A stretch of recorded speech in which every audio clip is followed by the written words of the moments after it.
लोगों के कल्याण और मंगल और उत्तम जीवन के लिए विधि मम्मी बुला रही है। जो मार्गदर्शन किया, जाओ इधर निकलो, मम्मी बुला रही है।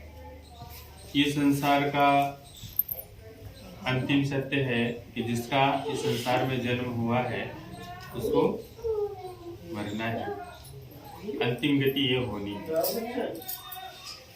लेकिन तमाम ऐसी आकस्मिक घटनाएं घट जाती हैं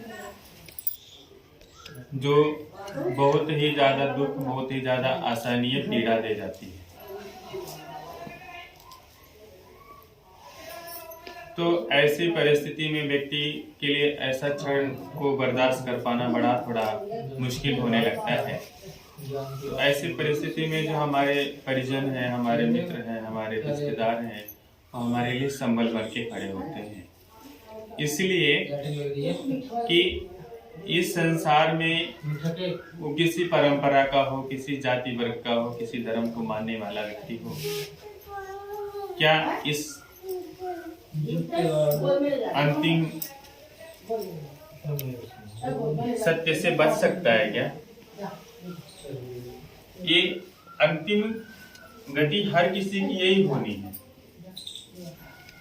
तो इसीलिए संसार में रह करके यहाँ पर हम कुशल कर्म करें। हमारे कर्म हमारे पीछे पीछे चलता है, जिसको हम अपनी आंखों से नहीं देख सकते। जैसे वो हावी होता है, अगर हमारे कर्म सही है तो हमें जीवन में प्रसन्नता देगा, अगर हमारे कर्म सही नहीं है तो हमारे जीवन में हानि देगा, दवा देगा। तो हम अपनी इन आंखों से नहीं देख सकते, लेकिन हमारे कर्म हमारे पीछे चलता है। ठीक है, उन्हीं कर्मों के कारण हमारे जीवन में सुख दुख का निर्माण होता है, उन्हीं कर्मों के कारण हमारे जीवन में यश अपयश का, हमें जीवन में लाभ हानि मिलता है, यश अपयश का हमारे जीवन में निर्माण होता है। हम हमारे जीवन में जो कुछ भी हमें प्राप्त होता है वो हमारे खुद के कर्मों के कारण। इसलिए इस संसार में जिसका जन्म हुआ है उसका मृत्यु निश्चित है। भगवान कहते हैं जाति मतलब इस संसार में जन्म लेना ही दुखदायी है। तो जन्म लेना दुखदायी है। जाति भी दुखा, जरा भी दुखा, मरणम भी दुखो, अपयेहि विपयोगो दुखो, विपयेहि विपयोगो दुखो। मतलब जाति मतलब जन्म, यहाँ जाति मतलब एक कास्ट सर्टिफिकेट नहीं।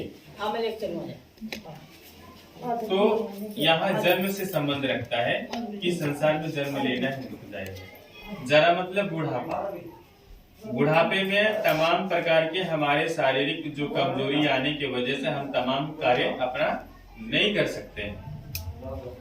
आँख से दिखना कम हो जाता है, कान से सुनना कम हो जाता है, खाना खा नहीं सकते, पेट में डाइजेशन गड़बड़ हो जाता है, घुटनों में तमाम प्रकार की समस्याएं उत्पन्न हो जाती है।